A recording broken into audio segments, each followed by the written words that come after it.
जी, ठीक है। विपिन शर्मा जी आपके पास आएंगे और समझेंगे। आपने अली शाह जी को सुना। अगर बीच के रास्ते की बात करें, अगर दोनों देशों की शर्तें कुछ बड़ी होती हैं, उल्टी सीधी शर्तें होती हैं, फिर जो बीच का रास्ता है निकालने की बात के लिए हमने अभी सवाल किया था। अली शाह जी का कहना है कि भारत की एंट्री हो जाएगी। इसमें भारत की भूमिका कितनी बड़ी हो सकती है, कैसे देखते हैं आप? नहीं, मैं अली साहब की बात से इत्तेफाक रखूंगा। जी। और उसमें दो तीन बातें जरूर जोड़ूंगा जी। कि देखिए, ये जो इस समय पेच जो फंसा हुआ है, जी।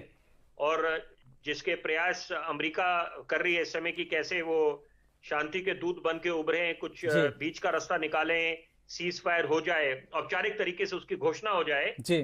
ताकि युद्ध विराम की तरफ ये दोनों मुल्क बढ़ जाएं। जी। तो लेकिन देखिए, उसके पहले बात समझने की है कि जो जितनी जो रीजन्स कब्जे में है रूस के, तो यूक्रेन की अपनी शर्त है, अपनी कंडीशन है, क्योंकि वो चाहते हैं कि इनको ये वापस करे जाएं, जो मुमकिन नहीं है। जो कब्जा कर लिया है जिन इलाकों पे, जिन शहरों पे, तो जी। वो तो अब रूस के कब्जे में है। और जो पावर प्लांट्स हैं, तो वो एक अलग मुद्दा है।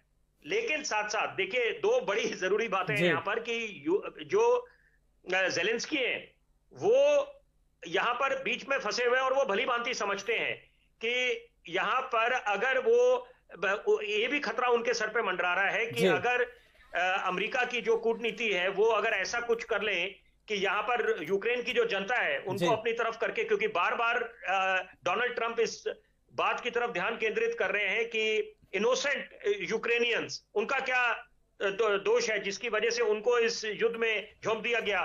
तो यहां पर सारा ठीकरा फोड़ दिया जाएगा जेलेंस्की के सिर पे, जी। और वहां पर उनको बिल्कुल साइडलाइन कर दिया जाएगा। तो यहां पर तख्ता पलट हो जाएगा।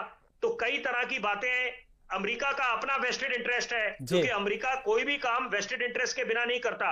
और डोनाल्ड ट्रंप ने ओवल ऑफिस में एक बड़ी जरूरी बात बोली, जो जो उसमें भी अलग अलग तरीके से इनको जो विश्व के नेता है उन्होंने उस बात को लिया।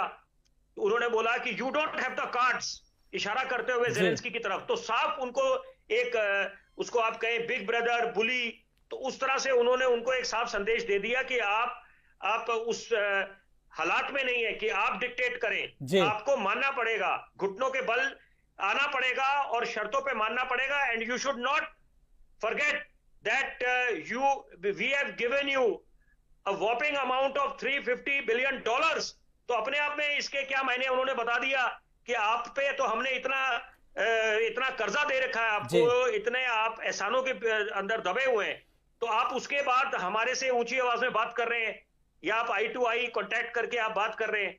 तो यहां पर दो हेड्स ऑफ स्टेट मिल रहे हैं, वो जी। अलग बात है। तो जेलेंस्की ने जो किया वो जी। उनसे वही अपेक्षा करी जा रही थी। उन्होंने अपना स्टैंड फर्म लेना था, लेकिन साथ साथ इसीलिए उनको यू टर्न लेना पड़ा और सॉफ्ट करना पड़ा अपने हार्डलाइनर स्टैंड को, क्योंकि उनको उनके सलाहकारों ने, निश्चित बात है, ये सलाह दी की होगी कि आप अमेरिका से दुश्मनी करके जहां पर आप कुछ हासिल नहीं करने वाले, तो इसलिए वो तैयार हो गए।